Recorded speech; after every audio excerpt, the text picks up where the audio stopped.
जयश्री राधे, रामधारी गुप्ता, खंड 2, प्रतिलेखन संख्या 54, गति 80 शब्द प्रति मिनट। प्रारंभ करें। महोदय, बोलचाल की तथा अखबारों में प्रयुक्त होने वाली भाषा जितनी सरल हो उतना ही अच्छा है और उसको समझने में हिंदी और उर्दू बोलने वालों दोनों को ही कोई कठिनाई नहीं होनी चाहिए। विराम। वही भाषा ठीक चलेगी। विराम। मैं उत्तर भारत के लोगों से जहाँ हिंदी अथवा हिंदुस्तानी बोली जाती है, यही कहना चाहता हूँ कि यदि वे चाहते हैं कि हिंदी अथवा हिंदुस्तानी सारे भारतवर्ष में चले तो उनको अहिंदी भाषियों को अपने साथ लेने का प्रयास करना चाहिए, क्योंकि वे जिस भाषा को नहीं अपनाते वह सारे देश की भाषा नहीं हो सकती। विराम। कभी कभी अहिंदी भाषी भी हिंदी में लिखने का प्रयास करते हैं। विराम। यदि उनकी हिंदी के व्याकरण की दृष्टि से जांची जाए तो हिंदी भाषी उसे स्वीकार नहीं करेंगे। विराम।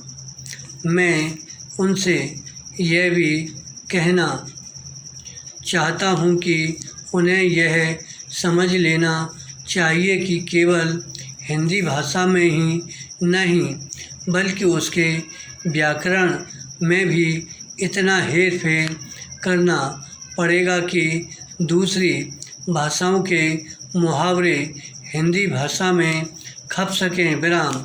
भाषा तभी विकसित हो सकती है। मैं आशा करता हूँ कि भाषा के इस प्रश्न को सांप्रदायिक रूप नहीं दिया जाएगा। उसे एक बार सांप्रदायिकता का रूप दे देने पर उसमें से निकलना कठिन हो जाएगा।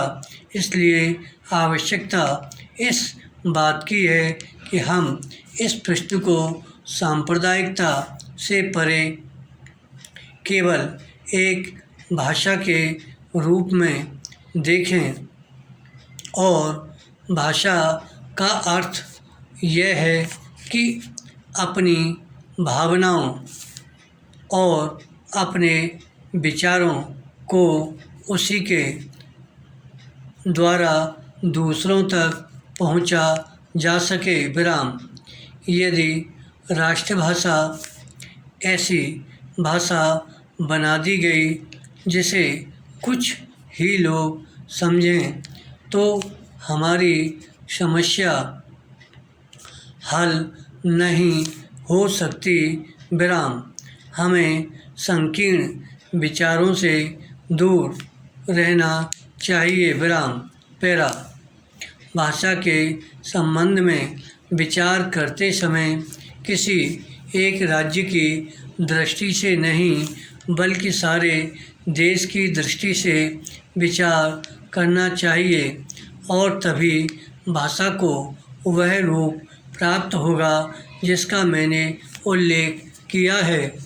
महात्मा गांधी देश में उस भाषा को चलाना चाहते थे जिसे वह कभी हिंदुस्तानी अथवा कभी हिंदी कहते थे। विराम। दोनों में कोई अंतर नहीं है।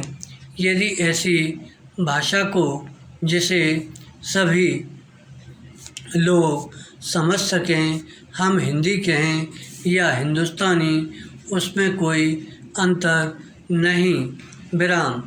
मैं नहीं समझ पाता कि इसमें झगड़े की क्या बात है। एक दूसरा झगड़ा लिपि के बारे में भी है विराम। हिंदुस्तानी, अरबी और नागरी दोनों लिपियों में लिखी जाती है। हमारे संविधान ने नागरी लिपि को ही माना है। इसमें ज़बरदस्ती की गुंजाइश नहीं है। यह खुशी की बात है। मगर हिंदुस्तान में जितने लोग बसते हैं, हम उनके विचारों से अवगत होना चाहते हैं। यदि हम उनको समझना चाहते हैं तो हिंदुस्तान की जितनी लिपियां हैं उनको हमें सीखना होगा। विराम। दक्षिण वालों को हिंदी भाषियों से यही शिकायत रही है कि वे तो हिंदी सीखते हैं पर हिंदी वाले दक्षिण की भाषा कभी नहीं सीखते। विराम। उसी प्रकार उर्दू के अक्षर हम जानें और उर्दू की किताबों से अपना परिचय रखें तो उनसे हमारा संबंध और अधिक घनिष्ठ हो सकता है। विराम। धन्यवाद।